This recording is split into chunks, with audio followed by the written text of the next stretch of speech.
So if you think about our window of tolerance and how regulated we are, that is going to make us more or less sensitive or more or less tolerant. And sometimes we just don't have the coping strategies that we might have had.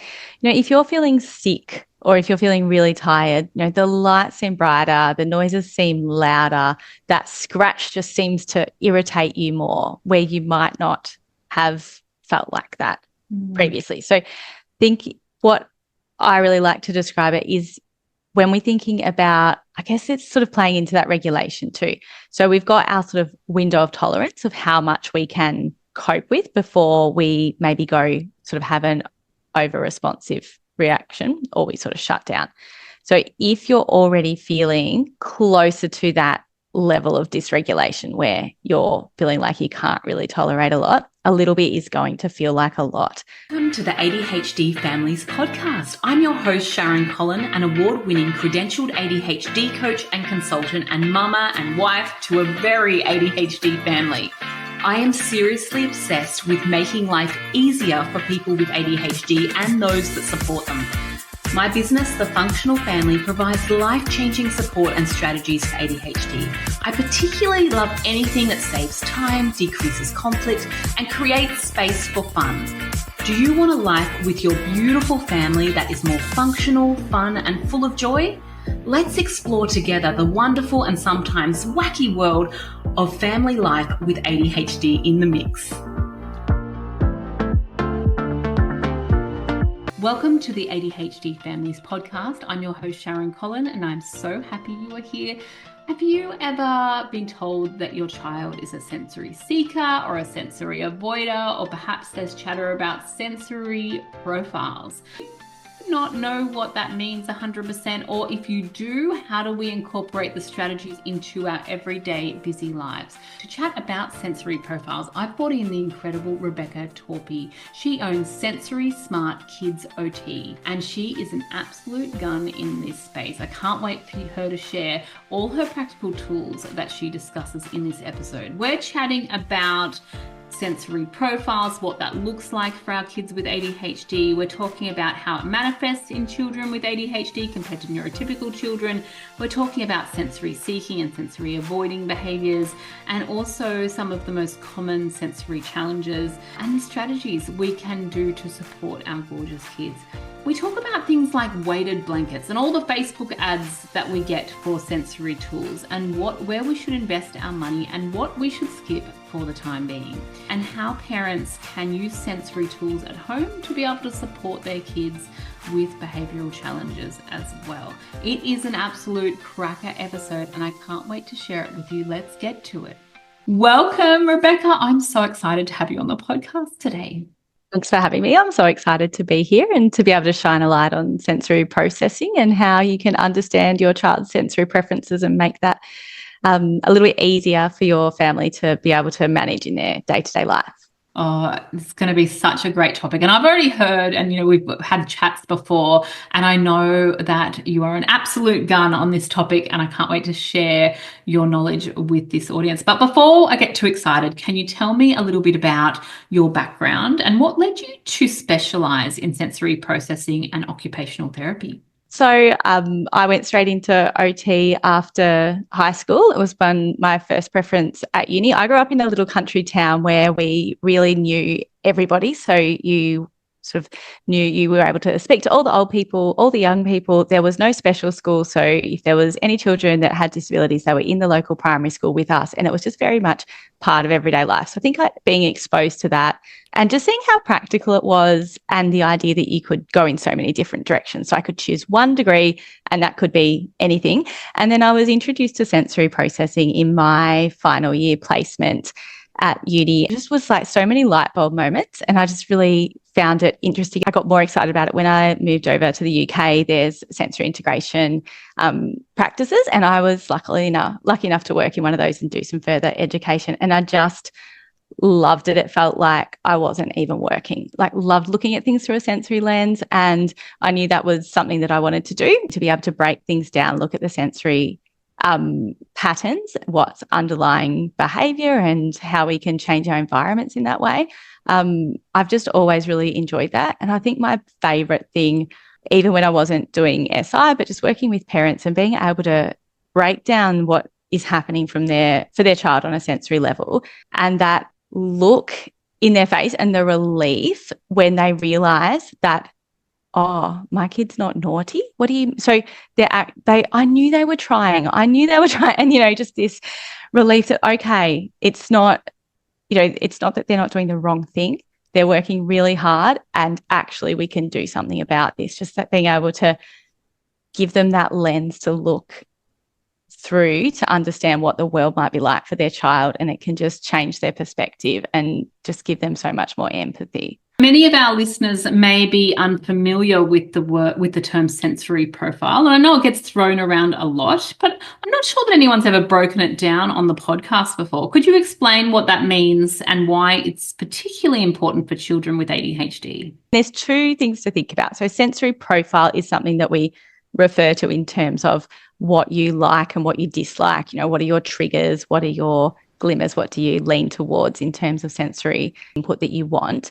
There's also a sensory profile, which is a parenting questionnaire, and one of the models that many OTs will base it on, and that's been created by Winnie Dunn, who's an absolute legend in the OT world, and that looks at sort of all of the different sensory systems. What it helps us understand is some different categories that our children might fall into in terms of not just their sensory preferences, but also how they respond. So some children will be more active in how they respond to sensory input, and some will be more passive. So we generally have a sort of continuum in terms of what we can tolerate. So some people like a lot of input, some people don't like it. So for those kids that are sensitive, they may actively avoid that by doing things to get out of that activity, or they might passively do that, and that's generally then when we might see behaviours. So they don't necessarily do anything to stay away from it, but then they become upset, or later they complain about it. So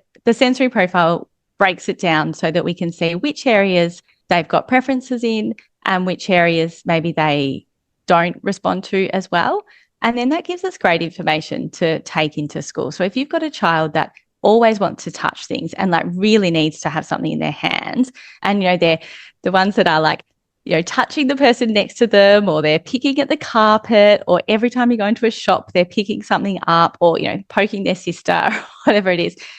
They're the kids that, for example, we'll give them a fidget toy. That's not always going to work for everybody, and that's a huge can of worms in terms of what is going to be the right fidget for them. But giving them something to meet that need means that they're not going out and taking that into their own hands, quite literally, so that we sort of have some tools and some knowledge of why they might be needing that and how we can support that. Love this. How do sensory processing issues typically manifest in children with ADHD compared to neurotypical children? Because it's not an ADHD specific challenge, right? Everybody in the world has a different sensory profile and has different sensory preferences. We can develop more tolerance to things because of exposure, and our experiences too, in terms of our positive and negative experiences in relation to the sensory input. But we'll all have different preferences, even neurotypical people. There's a sort of categorization of sensory processing disorder, which doesn't really get talked about as much. But we do know that there does seem to be a much higher incidence in sensory differences in how sensory information is processed in ADHD. And there's been a recent study just this year looking at the differences and seeing that there was a marked difference between ADHDers and neurotypical people in terms of their sensory preferences. And this doesn't just happen in children, it lasts with us.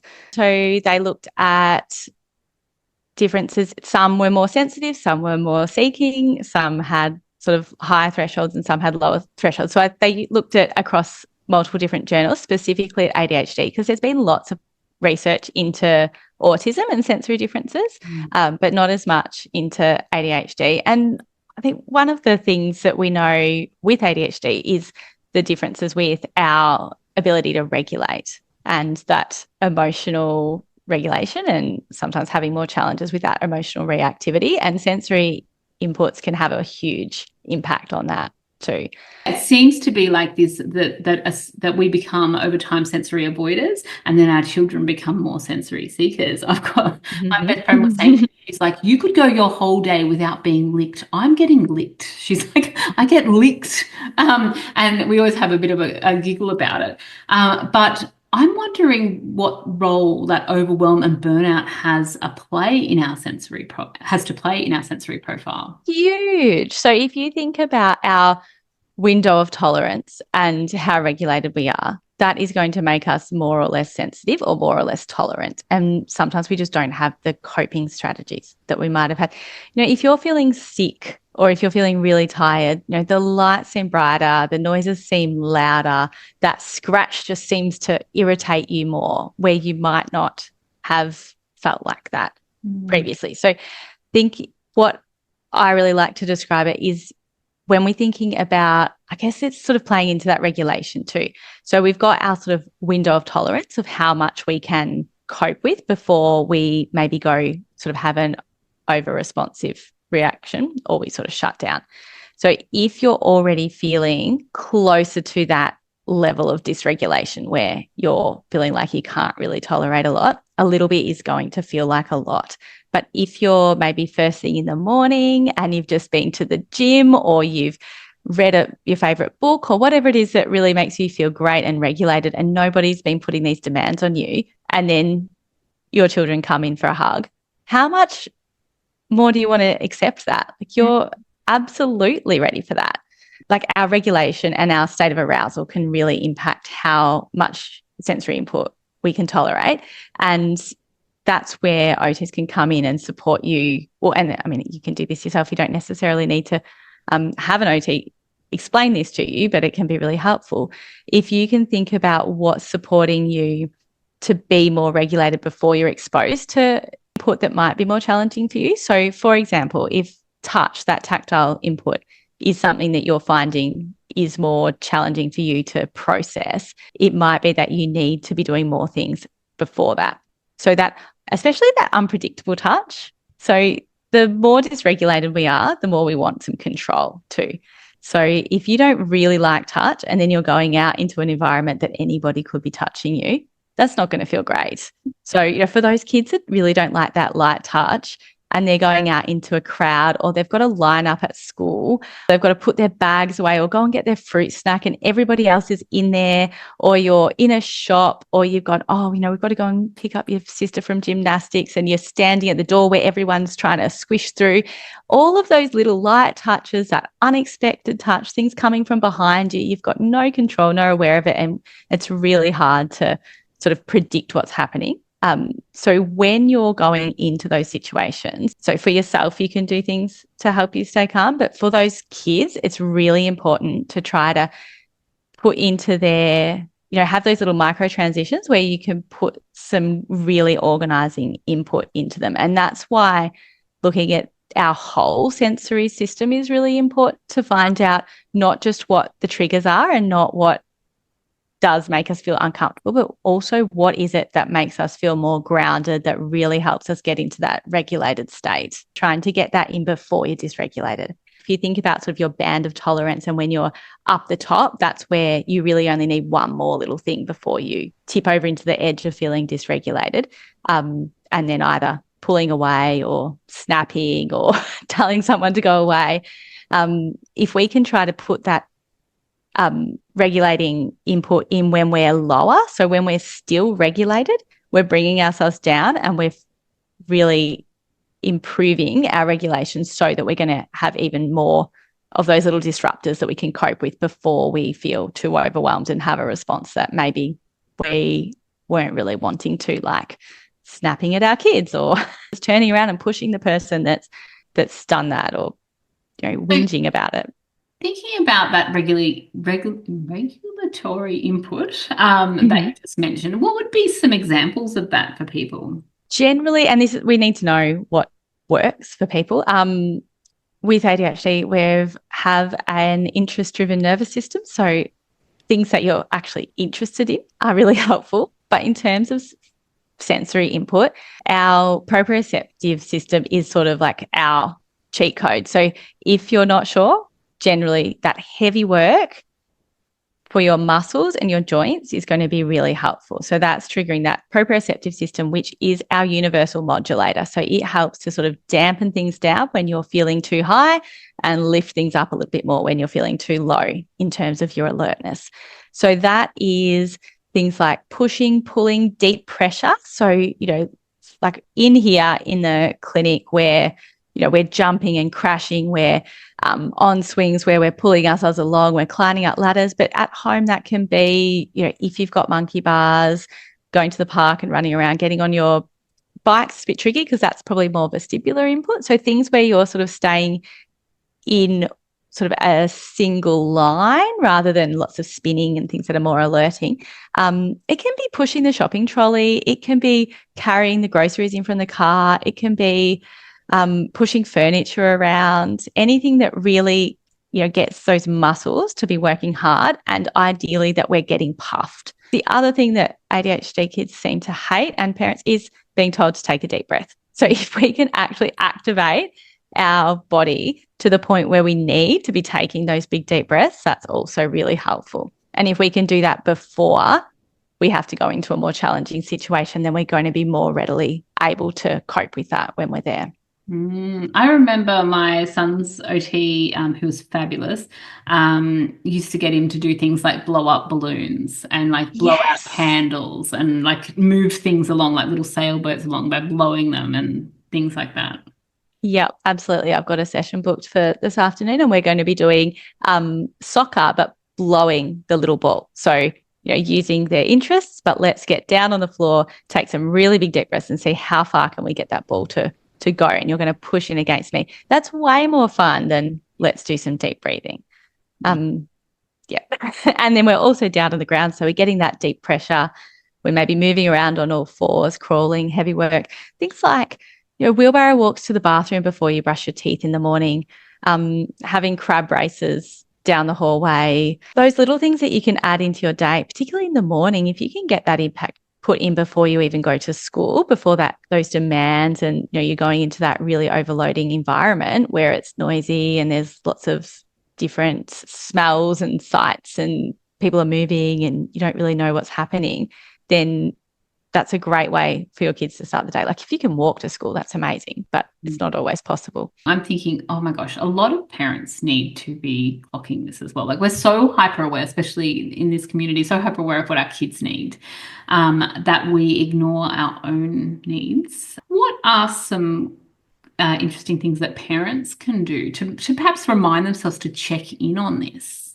Well, I think putting the same lens on yourself, just stopping and thinking. And I know saying stopping and thinking is hard when we're talking to parents because how much time do you really have? But if you're listening to the car, just pause and think, well, what do I do to help me feel better? Like, are you a coffee drinker? Are you someone that goes and has a walk at lunchtime? Sometimes it's the things that we do at work or in the car that we might notice more than the things that we do at home. Because once we're at home with our kids, often what we need can go out the window. So if you're someone that likes to, go for a walk around the block, drink cold water, is it deep breathing? Is it meditation? Are you a gym person? Like, are you a runner? What is it that actually makes you feel better? Trying to put that into your day before you start tackling the tricky parts. So it's not as easy as just getting up and going for a run before the morning routine starts, because we know that, our chaotic lives don't always mean that can happen, but it might be something to aspire to. It might just be that when you wake up, you're doing 20 push-ups in your bedroom before you even go out to the chaos of the kitchen. Or it might be that you're working out with your partner, if you have one, that on certain days when you come home from work, you're all going to take the dog for a walk before you come inside. And then that's just that way of sort of ending the workday, re-regulating. If you've got a dog that's pulling you along, that's a bit of extra heavy work in there. You've been outside, you've got some heavy work, you're deep breathing before you're coming in ready for the onslaught. And it also gives you that minute just to remind yourself that, okay, I'm coming in, I'm ready, it's not personal.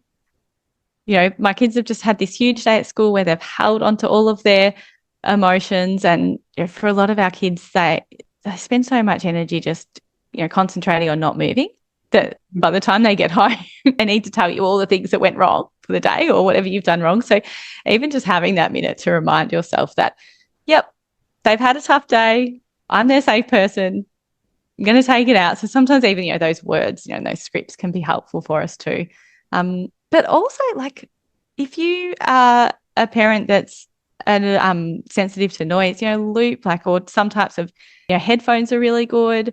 And just ones where you can still hear them if they're actually, in danger. But thinking about how you can add those little moments of joy for yourself and those sensory glimmers and things that can re-regulate you is really important too. I love that. I noticed that in our house, my husband uses the shower. Like he'll come home from work, go straight into the shower. That's his kind of like transition, regulate before he can face it. And I notice that I drive to the sea. So not always am I able to do that. But if I'm getting like really sensorily overwhelmed, we only live 5 minutes from the sea, I'll just drive there and just like breathe in ocean air or something for 5 minutes and then come back, and then I'm able to cope. But it's interesting how so many people use the shower and the ocean for those kind of strategies too. Yeah, water seems to be really, really regulating, and nature. So whether that's going for a bushwalk, the beach, even being out in the garden. I know for myself, sometimes when I get home, just going out and throwing the ball to the dog. So I'm outside for 5 minutes and it dampens down the noise as well, can be a really nice thing. And then the dog stops scratching at the fly wire. So I'm not, having that like great, great, great sound that's irritating me, can be really helpful. And I think it's also really important to remind our parents that your regulation has a huge impact on your children. So if you're overloaded, then, you think about all the things that come up. We get this cycle of dysregulation. So your child's dysregulated, you get more dysregulated and vice versa. So no parent wants to dysregulate their child. We're never doing that on purpose, but it's so easy to forget ourselves, especially if if we've got some neurodivergence as a parent. And kids are so highly attuned to our emotional state. So as we get, our pitch changes or we're a bit louder. So if you can have that circuit breaker, that can be really helpful. And knowing that as the parent, that's, one of your most important roles, to be able to show that. And we often get our parents, when we're working with them in therapy, to be the person that's actually modeling it, because a lot of our kids with ADHD really don't like talking about their feelings and don't want to admit that they are frustrated or things are hard.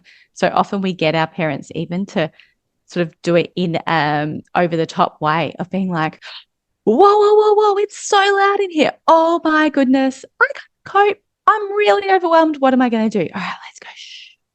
Or, use a really silly voice. And rather than try to sort of be more firm with them and try to calm them down, sometimes actually showing it's like, I'm going to take some deep breaths before I can answer this question. Or, I just need to, let's go outside and talk about that because it's really noisy in here. So let's go and do that somewhere else, because I'm finding it really hard to listen to everyone at the same time. Or, what, I'm just going to put, dinner's nearly ready, but I'm just going to put it on hold because I've just got to go into my room for 2 seconds and just wash my face, and then I'm going to feel better before I come back because I just got a little bit overloaded or a bit stressed about everything, or something like that is a good way of being able to actually model it to them.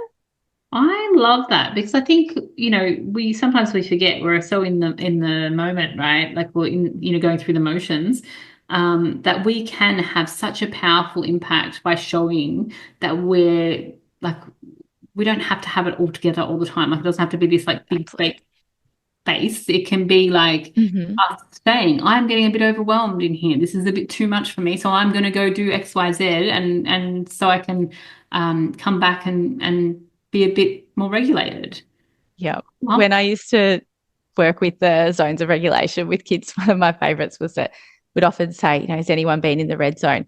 And there'd be one kid like, I'm never in the red zone, but my mum is in the red zone a lot. And you can just see the mum being like, no, I'm not. That's because this. And you can just, it's like, yeah, I've just got a little window into what's going on in your house, and you're all triggering each other. Or you could see, the kids coming in super loud and mum's just like, every time you hear that big loud noise, you see this little shudder, and it's like, okay, we need to step right back and think about what's going on here, because there's no way that these parents can be regulating when they're not feeling calm themselves. But pretending that they're fine is not what we want our kids to see. We want them to know that we experience all the emotions because we're telling them that it's okay. So they need to see parents and caregivers, and often it's quite fun for them to be able to go, oh, when does dad get shouty, or when does mum get shouty, and does her voice go up or does her voice go down, and what does that mean? Oh, so that's a sign that maybe they're getting pretty frustrated. And we could help them by giving them a break, but it's just good to remember that everyone feels like that too, and maybe your voice goes like that but you don't realize. So maybe we'll think about how we can remind you when you're starting to feel like that so that we can do something about it. Love that. So there's a lot of Facebook ads about weighted blankets, vests. I mean, there wouldn't be a day that goes past in our big support community that someone doesn't post one of those little handheld devices with the vibrating thing for sleep. I'm really interested to know how they work, but I haven't got one myself. We bought one. My mother-in-law bought one for the boys, and I don't even know where it is. Like, it was not a success. Like, if we could find, but it's. I didn't think it was great. The boys were like, "This is annoying," and so then the dog's probably eaten it by now. But let's talk about the things that work and the things that perhaps you haven't found as successful, because I am very aware that our community spends an awful lot of money on Etsy, Facebook ads, or like trying to find the perfect chart, the perfect sensory tool, the perfect this. And I'd love for you to give us a bit of a shortcut as to what things we should look at and what things we should not look at. I'd probably say if you're going to invest in anything, I would invest in seeing an OT and finding out what your children's preferences actually are, because you don't have to sign up for weeks and weeks of therapy. You can go in and get an assessment. If that's not available to you, because I know there's, cost can be a real barrier, then thinking about watch them when they do different activities and look at when they look the most sort of balanced, I want to say, because it's not necessarily calm, when they look the most like themselves. So heavy work is always going to be a winner, and you don't need really much to do that. You can do animal walks, you can do wheelbarrow walks, you can push and pull. I love a scooter board because it's a great way of getting kids down on the floor, and you can get them from Kmart for $15. Stepping stones, crash pads. Probably if you've got a child that's really, a moving seeker, some sort of crash pad or a play couch where they can actually get themselves onto it is going to be a good investment in your house, because they will use the couch. So they'll find something. They'll use the couch, they'll use the bed, they'll use each other, or get an old doona and stuff it with pillows and old soft toys or the offcuts from Clark Rubber, and have something at home that you can actually, crash and bash and land on, so they can get that feeling of really heavy work. I love Lycra. We have lots of Lycra in the clinic. So Lycra body socks, like you get inside them and you like push yourself around in them, and they kind of look like those grow suits when your babies are little that they go into, those Love to Dream or like Maggie Simpson, or Lycra tunnels. But just really be aware of what your child likes. So some Lycra tunnels, and this is why it can be really hard to, order these things online and they're not actually what you're hoping for when they turn up. So if you've got a child that does not like to be contained and can feel a little bit trapped, a really skinny, high pressure Lycra tunnel is not going to be for them, because they're going to get in it and they're going to feel panicked. But if you've got a child that loves that squeezing, then that's the right one for them. So if you're linked in with someone and they've got things that you can actually try in your sessions, that's going to be much more helpful. Some toy libraries are even starting to have some of these, like the sit and spins or the scooter boards in their collections, and you can join toy libraries for sort of, $50 to $100 a year. So it's quite an inexpensive way to be able to do that. Blow toys, even like your party. I'm going to say party toys, but they're often noisemakers, so that doesn't work for everybody. But so like little blow pipes that don't make lots of noise can be a really good one to get some deep breathing. Bubbles are always good. Like, I love a weighted blanket, and some kids really like it. Also, the weighted toys can be good, but the weighted toys will be quite condensed in terms of where the weight is. So then they're only getting that weight sort of just on their lap, or if they're laying down just on their chest. I've got a really cool weighted lizard. It's about 2 kilos, but because it's longer, it sort of stretches out. So you can have it all over your chest, or you can wrap it around your shoulders and you have that deep pressure. But there's so many things now that you can actually get off the shelf. So checking those out too can be a good way. We're really lucky here where I live in Geelong. We've got a company, a sensory shop, and they have things there that you can actually go and see it and touch it before you buy it, and you can see how heavy it is. Not everybody is that lucky, and when there seems like there's so many different things popping up in your ads, it's really hard to know what the right thing is. The other thing is a swing. If you've got kids that really love sort of that smooth movement, a sort of spandex lycra swing is a great thing to add into the house if you can do it safely. Love those suggestions. So thinking about parents who are feeling overwhelmed with supporting their child's sensory needs, what advice would you have for them?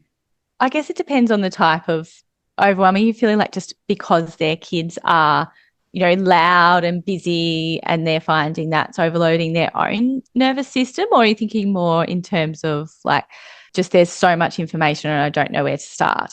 I think it's in like the parents are thinking, okay, this is another thing I have to do. I'm really tired for, and obviously they know the benefits, but it is another task, right? Do you have any advice for them? Yeah, if you can build it into your day, and it does take a little bit of thinking first, but if you've already got if you can build something into your morning routine, the middle of the day and your evening, then that's going to have a flow and effect. We often we call it a sensory diet, and it's kind of like having your 3 sensory main meals and then little snacks in between. And if we get, just like with food, if we get a really good, we fill ourselves up with really good nutritious food, that's going to last us the day. We might have a couple of snacks on the way through, but we're going to be able to last longer than if we're just having a little nibble here and a little nibble there and we never really fill our tummies up, right? So with sensory input, if we can start the day with, sort of 10 to 15 minutes of some really good targeted sensory input, that is going to pay off later. We're not going to see kids seeking out that as much. So if you can get some movement into your mornings, and so things like, I was saying earlier, those, can you do animal walks? Can you do bear walks up and down the corridor? Can you, like most of our ADHD kids love a job and love a challenge.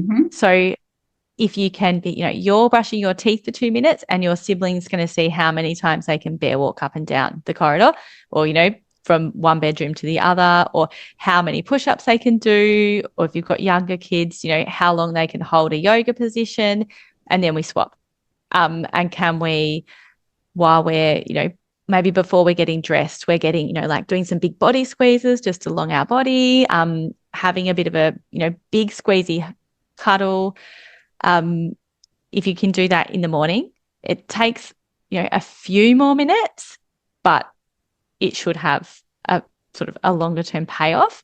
And again, before bed, it sounds counterintuitive, but some, rough and tumble, heavy work in that sort of hour before bed can be really, really helpful too. And so when, you're getting out of the shower, it might be, if you've got a kid that likes, that deep pressure, it's like wrapping them up with a towel and then giving them a really, really, really big bear squeeze, big squeeze. And then it might be, I don't know, grabbing like some pom-poms and blowing them, back to their bedroom. It might be doing some yoga all together as a family, or, doing some burpees and star jumps. It's really about what your child will tolerate. Wrapping them up can be really good. Rolling a therapy ball is another really easy, cheap ones. And if your kids are the sort of kids that you put, that therapy ball in and we're bouncing off each other and into the walls, then go for a peanut ball. Again, a good one from a therapy shop, might be $60 or $70, but they're probably worth it. But you can get them from Kmart. They're just not as good. Or they won't last as long. Like I bought a good peanut ball 5 or 6 years ago, and it's still going strong. But that's a really great one to roll along each other's backs. So we give them steamrollers, or getting in between the couch cushions and then like stacking them up and pushing down. So you get that really nice heavy work. You can add those little things, and they're fun and they're a bit silly and they're often a novelty. So also watch for what hypes your kids up, and I would say don't give up the first time they go silly because you've introduced this, because it will take a few turns for them to realize that this is good for them. Anything that's different is going to be a little bit alerting and a little bit, funny and silly, and we'll get the giggles, and it's easy to go, no, this actually isn't helping. This isn't worth it. But I would say persist for a few nights before you give up on it, and then watch for what your children are looking for. Playtime after dinner, if you can do it, if you've got monkey bars at home or a swing or a trampoline, adding that in before the bath routine can be really helpful too. So just trying to give them those opportunities through the day. And absolutely, if you've got challenges with the after school activities, if you can stop off at a playground and, hang on the monkey bars, or, somewhere where you've got to climb, have your snack outside, go for a run, burn off some of that energy that they've been holding in before you can get to the next activity. That can be huge too. Fidgets in the car, music that they like. If you've got to, it's not ideal, but if you need to give all three of, if you've got 3 kids, all 3 different music in their headphones to support their regulation, then it's going to help. And sometimes we just need to be okay with it not being what we think it's supposed to look like as a parent. I think we've all been given this manual, like you pick your kids up for school and you ask them what their day was, and you go and do these really important activities after school because we're making, we're supporting their interests and we're giving them all the opportunities we can, but sometimes that's putting more demands on them. So sometimes it is literally, right, my kid likes a crunchy snack, or they're really good with a smoothie through a straw that they can bite on. So we get in the car and I'm like, here you go.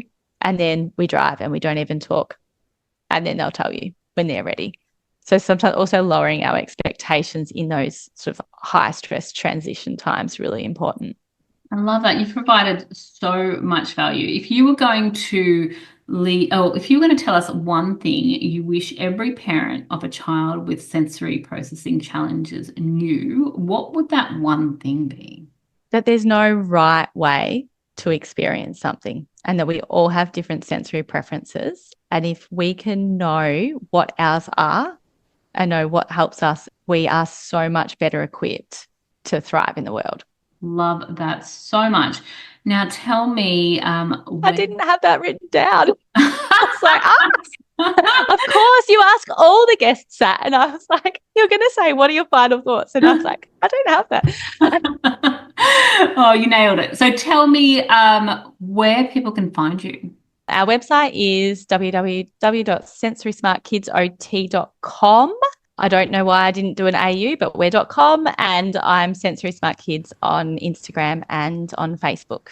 Absolutely love chatting with you today, Rebecca, and I can't wait for you to come inside the ADHD Families membership as our expert in October. I'm so excited. Me too. I'm very much looking forward to that, because I think we can delve a little bit deeper into some of those strategies that we talked about, and hopefully your members have listen to this and they can come along with like, right, okay, so you said this, but now I want to know this. And that's what I love. I love that problem solving. So that's what we love doing as OTs. Thank you so much. Well, thank you. Thank you for listening to this episode of the ADHD Families podcast. If you loved it, please share it on your socials. I want this to start a conversation about ADHD. If you want to make this mum do a little happy dance, please leave a review on iTunes. If you would like to know more about what we do, check out thefunctionalfamily.com. I truly hope that you enjoyed this podcast and you use it to create a wonderful, effective, joyful life with your beautiful children.